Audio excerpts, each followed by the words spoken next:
Welcome to signature e com solutions. I am Rishi. आज की video specially होने वाली मीशो सेलर्स के लिए। जैसे आपने देखा होगा फ्लिपकार्ट पे एफ एश्योर्ड बैच मिलता है प्रोडक्ट्स को, आपके अमेजोन पे प्राइम बैच मिलता है, उसी तरीके से आपको पता है कि मीशो पे एम ट्रस्टेड बैच मिलता है कुछ सेलर्स को उनके प्रोडक्ट्स को, राइट। आज एम ट्रस्टेड बैच का जो लॉजिक है वो हम डिस्कस करेंगे। किस तरीके से एम ट्रस्टेड बैच मिलता है उस पर हम बात करेंगे, और किस तरीके से आप भी विद इन 30 डेज अपने प्रोडक्ट्स पे एम ट्रस्टेड बैच ले सकते हो। स्वागत है आपका आज की वीडियो में। आज की वीडियो में प्रॉपर हम एक डीप स्टडी करेंगे कि किस तरीके से एफ एश्योर्ड सॉरी जो एम ट्रस्टेड बैच है वो मिलता है। स्टार्ट करते हैं डायरेक्टली वीडियो को। अगर आप मीशो के बायर पोर्टल पे जाते हैं, अभी मैं ये बायर पोर्टल पे हूँ मीशो के। यहाँ पे अगर आप products one by one check करेंगे तो आपको कोई ना कोई प्रोडक्ट एम ट्रस्टेड मिल जाएगा। एक बार मैं सर्च करके बता देता हूँ। वैसे मीशो पे बहुत कम प्रोडक्ट्स को एम ट्रस्टेड बैच मिलता है। हम डायरेक्ट यहाँ पे टाइप करेंगे अगर एम ट्रस्टेड साड़ी, तो यहाँ पे हम देखिए बहुत सारी साड़ीज हमारे सामने आ जाएंगी। उनमें से भी बहुत कम प्रोडक्ट हैं जिनको एम ट्रस्टेड बैच मिला होगा। हम सर्च कर लेते हैं कोई एक प्रोडक्ट जिसको एम ट्रस्टेड बैच मिला है। ये प्रोडक्ट आप देख सकते हैं, ये प्रोडक्ट के नीचे एम ट्रस्टेड करके बैच है। तो ये इस प्रोडक्ट को हम क्लिक कर लेते हैं। तो जब भी हम इस प्रोडक्ट को क्लिक करेंगे, देखिए यहाँ पर भी आपको एम ट्रस्टेड बैच मिल रहा है, और बाहर भी आपने देखा होगा यहाँ पर भी आपके सामने एम ट्रस्टेड बैच शो हो रहा है। और ऑब्वियसली इसके बहुत सारे फायदे हैं। जो बायर है उसको एम ट्रस्टेड जब दिखता है तो ऑब्वियसली वो शॉपिंग करने से पहले ज़्यादा नहीं सोचता। तो ऑब्वियसली जो आपकी विजिबिलिटी है वो तो बढ़ती है, बट जो आपकी जो कन्वर्जन रेट है वो डबल से 3 गुना मैंने होते हुए देखा है after getting the M trusted batch. तो इस पर हम क्लिक कर लेते हैं। एम ट्रस्टेड बैच हम यहाँ पे शो देख लेते हैं कि यहाँ पे एम ट्रस्टेड बैच दिया गया। एक नया प्रोडक्ट है, ये ज़्यादा पुराना प्रोडक्ट भी नहीं है, देख सकते हैं सिर्फ 13 रेटिंग है। एक्चुअल में लॉजिक क्या है एम ट्रस्टेड बैच का, उस पर हम बात करेंगे। हम अगर थोड़ा नीचे स्क्रॉल करेंगे और इनके शॉप पे जाएंगे तो इनके शॉप पे आप देखोगे कि इनका जहाँ पे नाम लिखा हुआ है उसके नीचे ही एम ट्रस्टेड यहाँ पर भी लिखा हुआ है। दैट मीन्स सेलर भी एम ट्रस्टेड है, राइट। थोड़ा नीचे स्क्रॉल करेंगे तो आप देखोगे इनके मैक्सिमम प्रोडक्ट पे आपको एम ट्रस्टेड मिलेगा। मैक्सिमम क्या, मैं तो सारे प्रोडक्ट पे यहाँ पे एम ट्रस्टेड देख रहा हूँ। ऐसा कैसे कि कुछ सेलर होते हैं जिनके बहुत सारे प्रोडक्ट बहुत टाइम से अच्छा सेल कर रहे हैं लेकिन उनको फिर भी एम ट्रस्टेड नहीं मिलता, और इनको आप देखो कुछ ही टाइम पहले ये बिजनेस में है, और यहाँ से आप देख सकते हैं कि एम ट्रस्टेड बैच इनके प्रोडक्ट पे हर प्रोडक्ट पे शो हो रहा है। एंड आई एम श्योर कि इनके जो ऑर्डर्स होंगे वो 500 से नीचे नहीं होंगे। तो कहीं ना कहीं देखिए हम इस चीज़ पे आज डिस्कशन करेंगे। तो सबसे पहले हम डेफिनेशन पढ़ लेते हैं, what is M trusted batch. तो एम ट्रस्टेड बैच का अगर आप यहाँ पे डेफिनेशन देखोगे तो वो है the best catalogues from the last 30 days from trusted supplier are given the M trusted tag, right. तो देखिए सबसे पहले आपको एक एम ट्रस्टेड सप्लायर बनना पड़ेगा। अगेन मैं बोल दूं, आपके डायरेक्ट कैटलॉग, आपके डायरेक्ट प्रोडक्ट जो होंगे वो एम ट्रस्टेड नहीं होंगे। आपको पहले एम ट्रस्टेड सप्लायर बनना पड़ेगा। जैसे आप देख सकते हैं यहाँ पे एम ट्रस्टेड सप्लायर है। उसके बाद ही आपके जो लास्ट 30 डेज में प्रोडक्ट बेस्ट क्वालिटी के हैं, बेस्ट चल रहे हैं, अच्छा उन पे रेटिंग आ रहा है, उनको आपका एम ट्रस्टेड टैग मिल जाएगा। तो इन दोनों में आप अंतर समझिए, ट्रस्टेड सप्लायर प्लस फिर उसके बाद एम ट्रस्टेड टैग आपके प्रोडक्ट को मिलता है, राइट। तो देखिए ये जो सेलर है, सप्लायर है, ये सबसे पहले ट्रस्टेड सप्लायर बना है। उसके बाद ही इसके जो बेस्ट सेलिंग प्रोडक्ट्स हैं ये सारे, इनको एम ट्रस्टेड बैच मिला है, राइट। तो आप इसका स्टेप समझ लीजिए, सबसे पहले trusted supplier, after that M trusted tag आपको मिलेगा, राइट। तो किस तरीके से बनेंगे उस पर हम बात कर लेते हैं। अब एम ट्रस्टेड सप्लायर बनना कैसे है, तो उसके लिए जो क्राइटेरिया है वो हम देख लेते हैं। पहला क्राइटेरिया यहाँ पे देख सकते हैं आप, criteria to become M trusted supplier. तो सबसे पहले आपकी जो एवरेज रेटिंग जो होनी चाहिए वो 3.9 की होनी चाहिए इन लास्ट 30 डेज, राइट। पिछले 30 दिनों में, 30 दिन का आप डेटा निकाल लो, जो आपकी एवरेज रेटिंग होनी चाहिए, जो आपने देखा होगा आपकी एवरेज रेटिंग, जब आप सप्लायर पोर्टल पे जाते हो और यहाँ पे आप क्वालिटी डैशबोर्ड पे जाते हो तो यहाँ पे आपको अपनी एवरेज रेटिंग शो हो जाती है। तो आपकी जो एवरेज रेटिंग है वो होनी चाहिए 3.9 से ऊपर इन लास्ट 30 डेज। 30 डेज का इन्होंने स्लैब ले लिया। एंड एक तो ये हो गया, and at least 30 orders during the same period. तो 300 orders during the same period. तो 300 ऑर्डर्स मुझे नहीं लगता सेलर्स के लिए क्वालिफाई करना बड़ी बात है, क्योंकि 300 ऑर्डर्स का मतलब है हर दिन आपके 10 ऑर्डर होने चाहिए, तो 30 दिन में 300 हो गए। बट यहाँ पे जो सबसे बड़ा क्राइटेरिया 3.9 से ऊपर आपका एवरेज रेटिंग होना चाहिए। पहला क्राइटेरिया ये हो गया। दूसरा और तीसरा क्राइटेरिया भी है, लेकिन वो ज़्यादा मतलब इंपॉर्टेंट यही वाला है। उसके बाद कुछ क्लॉज इसमें है, वो हम देख लेते हैं। देखिए, at least one category with is equal to और greater than 300 orders and rating greater than और is equal to 3.9 for the last 30। तो ऑब्वियसली एवरेज तो आपका ये हो गया, एवरेज हमने बात कर ली। प्लस कोई ना कोई एक कैटेगरी ऐसी होनी चाहिए जिसमें 300 या 300 से ज़्यादा ऑर्डर है पर मंथ, सॉरी पिछले 30 दिन में, एंड रेटिंग 3.9 से ऊपर होनी चाहिए। तो ऑब्वियसली अगर आप पहला वाला क्राइटेरिया फुलफिल करोगे तो दूसरा तो ऑटोमेटिक हो ही जाएगा। बट तीसरा वाला क्राइटेरिया यहाँ पे बहुत ज़्यादा इंपॉर्टेंट है।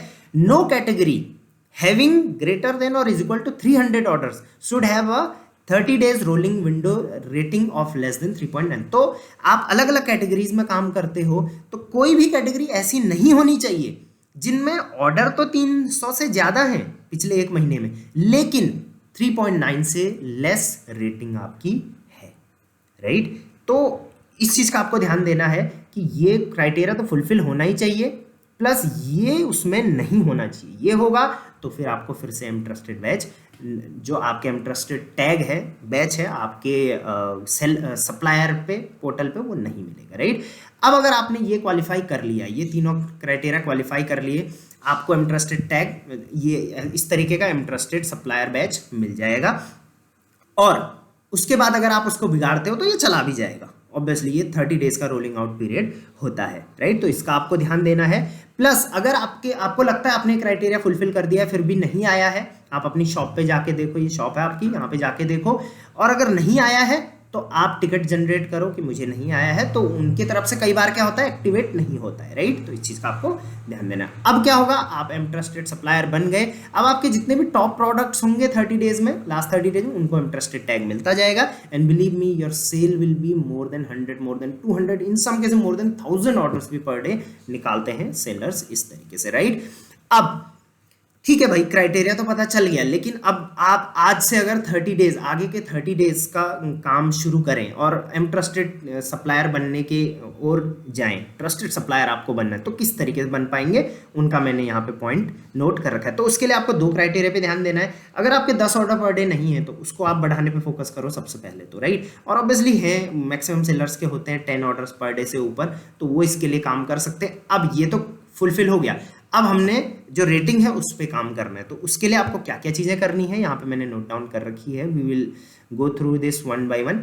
सबसे पहले तो मेंटेन, आपको एवरेज मेंटेन करना है 3.9 का, जो आपने यहाँ पे चेक किया था 3.9 का मेंटेन करना है। जैसे ही कम होता है तो आपको उस पर ध्यान देना शुरू करना है। दूसरा आपने क्या करना है, pause the listing with rating lesser than 3.9। इस चीज़ का बहुत ज़्यादा ध्यान देना है। बहुत सारे सेलर क्या करते हैं, उनके जो हाई सेलिंग प्रोडक्ट होते हैं, तो हाई सेलिंग प्रोडक्ट पे रेटिंग कम चल रही होती है, तो उनको लगता है यार कोई नहीं, रेटिंग कम होगी, कोई दिक्कत नहीं, लेकिन मुझे एम ट्रस्टेड सप्लायर तो छोड़ो, लेकिन मुझे सेल पे ध्यान देना है। तो गाइस धीरे धीरे वो आपकी रेटिंग डाउन हो जाएगी और कभी ब्लॉक भी आपका अकाउंट हो सकता है। तो जिस दिन आपको लगता है जो प्रोडक्ट आपका 3.9 से रेटिंग कम जा रही है, तो उसको आप पॉज करो तुरंत, राइट। अगर आप एम ट्रस्टेड के लिए भाग रहे हो तो, और अगर 3.5 से नीचे जा रहा है या 3.6 से नीचे जा रहा है तो मैं बोलूँगा करना ही करना पड़ेगा आपको, अदरवाइज आपका अकाउंट भी ब्लॉक हो सकता है, ठीक है। नेक्स्ट आपको क्या करना है, list more product variety of high rated product and combo. आपको क्या करना है, जो आपके हाई रेटेड प्रोडक्ट है, कुछ प्रोडक्ट आप देखोगे उन पर काफ़ी हाई रेटिंग जा रही है, रेटिंग काफ़ी अच्छी आ रही है कस्टमर की, उसकी क्वालिटी बहुत अच्छी है, तो उनको आपने ज़्यादा प्रमोट करना है। ज़्यादा प्रमोट कैसे, उनकी वेराइटी आप और लेकर आओ, उनमें कलर वेरिएशन लेके आओ, उनमें थोड़ा स्टाइल वेरिएशन लेकर आओ, राइट। प्लस उनके आप कॉम्बोज बनाओ। हो सकता है कोई दो प्रोडक्ट हैं आपके जिनके अच्छी रेटिंग रिव्यू चल रहे हैं, तो उनके आप आपस में कॉम्बो बनाओ, फिर एक के दो पैक में दो उनको, इस तरीके से आपको उसकी रेटिंग बढ़ानी है, ठीक है। Next, ask for rating. ये बहुत कम सेलर कर रहे हैं आज के टाइम पे। देखो यार, सीधी सी बात है, बायर का मैं आपको मेंटेलिटी बताता हूँ। बायर क्या करता है, जो प्रोडक्ट उसको खराब लगा उसका तो वो टाइम निकाल के आपको गंदी रेटिंग दे के ही जाएगा, बदला निकाल देगा। मतलब आपको गूगल पे भी सर्च करेगा, वहाँ भी गंदी रेटिंग देगा, आपको यूट्यूब पे भी सर्च करेगा, आपको फेसबुक पे। तो ये बायर की मेंटालिटी होती है। लेकिन जहाँ पे उसको अच्छा लगता है ना, वहाँ पे बहुत कम सेलर बायर जो होते हैं वो रेटिंग करते हैं। तो आपने ask for the ratings, ask for the rating मैं हमेशा बोलता हूँ। उसके लिए आपको क्या करना है, अपने जो बॉक्स आप पैक करते हो, जो भी आप अपना पैक करते हो प्रोडक्ट को, उसके अंदर आप एक छोटी सी पर्ची रख सकते हो कि प्लीज़ अपना ब्रांड का नाम मेंशन करो और आप अपना उसमें रेटिंग के लिए पूछो। आप अपनी पर्सनल इन्फॉर्मेशन मत शेयर करो, क्योंकि कई बार हो सकता है मीशो उस पर एक्शन ले सकता है। बट आप एक अच्छा सा एक नोट लिख के, स्माइलिंग नोट लिख के, एक अच्छा सा हैप्पी नोट लिख के आप रेटिंग मांगिए। तो रेटिंग मांगने से जो रेटिंग देने का परसेंटेज है वो काफ़ी ज़्यादा बढ़ जाता है। ज़रूर करिए ये, ठीक है। नेक्स्ट आपने क्या करना है, गुड पैकेजिंग पे ध्यान देना है गाइस। देखो जब प्रोडक्ट आता है ना कस्टमर के पास, तो पहला इंप्रेशन पता है क्या होता है कि पैकेजिंग कैसी है उसकी। तो आपको पैकेजिंग पे ध्यान देना है। पैकेजिंग पे चाहे 10 रुपये एक्स्ट्रा खर्च हो जाए, लेकिन गाइज रिटर्न नहीं आने देना है। रिटर्न पे बहुत बड़ा खर्चा होता है, राइट। तो पैकेजिंग अगर अच्छी होगी तो रिटर्न धीरे धीरे कम होंगे और रेटिंग तो बढ़ेगी बढ़ेगी, क्योंकि फर्स्ट इंप्रेशन अच्छा पड़ा है, राइट। तो आपको पैकेजिंग पे ध्यान देना है। कोशिश करिए स्टैंडर्ड पैकेजिंग हो। आपने ब्रांडेड प्रोडक्ट की पैकेजिंग देखी है, उसी तरीके की पैकेजिंग आप अपने अपने कैटेगरी में अपने अपने प्रोडक्ट की जरूर करिए। यहाँ पे 10 रुपये एक्स्ट्रा लग जाए डजंट मैटर, ठीक है। नेक्स्ट, ये चीज़ बहुत कम सेलर करते हैं। अगर आपके प्रोडक्ट की रेटिंग्स खराब जा रही है तो हम कोशिश करते हैं अच्छी रेटिंग कैसे डलवाएं, अच्छी रेटिंग कैसे डलवाएं। नहीं यार, आप अपना सप्लायर चेंज करिए। अगर आप मैन्युफैक्चरर हैं तो आप अपना क्वालिटी चेक करवाइए प्रोडक्ट की, क्योंकि एक कस्टमर गलत हो सकता है, 100 कस्टमर गलत नहीं हो सकते। अगर आप डिस्ट्रीब्यूटर हैं या फिर होलसेलर है तो आप अपना सप्लायर चेंज करिए, जहाँ से आप प्रोडक्ट लेते हैं वो चेंज करो, क्योंकि कहीं ना कहीं वहाँ पर भी गलती हो सकती है। आप दूसरा चेक करो। ये थोड़ा हार्श है, लेकिन करना आपको पड़ेगा गाइज, अगर आपको फ्यूचर में आगे बढ़ना है सेलिंग में। तो नेक्स्ट, ये तो बहुत सारे सेलर सोचते ही नहीं है। ये क्या चीज़ है, मान के चलिए आपके बहुत सारे रिटर्न आ रहे हैं, प्रोडक्ट की क्वालिटी डाउन जा रही है, बहुत सारे आरटीओ आ रहे हैं और रिटर्न में भी कुछ अलग अलग चीज़ें आ जा रही है। अब हम सोचते हैं यार मीशो एल्गोरिदम खराब है, कस्टमर खराब है। बट क्या आपने अपने वेयरहाउस को चेक किया? क्या आपने जो बंदा आपका पैकेजिंग करके भेज रहा है उसका अच्छे से इंस्पेक्शन किया? करना ज़रूरी है यार। आप बिजनेस कर रहे हो, लेकिन जो बंदा आपने रखा है, मैं ये नहीं बोलूँगा वो गलत काम कर रहा है, लेकिन कहीं ना कहीं वो जॉब कर रहा है। उसको मान के चलिए पिंक कलर के साड़ी का ऑर्डर आया, उसको पिंक नहीं मिला, उसको थोड़ा रेड वाला मिल गया, चलो भाई इसको पैक करो और निपटाओ। वहाँ पे आपको वेयरहाउस इंस्पेक्शन करना पड़ेगा, क्योंकि आपने गलत भेजा है। कस्टमर रिटर्न आएगा, रेटिंग भी खराब होगी और आपका लॉस भी होगा। वेयरहाउस इंस्पेक्शन जरूर करो, राइट। वो किसी भी स्टेप में हो सकता है, वो पैकेजिंग के टाइम पे हो सकता है, वो आपने जिस टाइम पे प्रोडक्ट वहाँ पे प्लेस किया उस टाइम पे हो सकता है, कुछ भी हो सकता है, राइट। तो इस चीज़ का आपको ध्यान रखना। कई बार प्रोडक्ट टाइटल भी आप गलत लिख देते हो प्रोडक्ट का, कस्टमर ने फोटो में कुछ और ऑर्डर किया, आपने कुछ और भेजा। ध्यान रखिए इन चीज़ का। साइजेस में भी बहुत ज़्यादा गड़बड़ इस तरीके से होती है, ध्यान रखना इन चीज़ों का।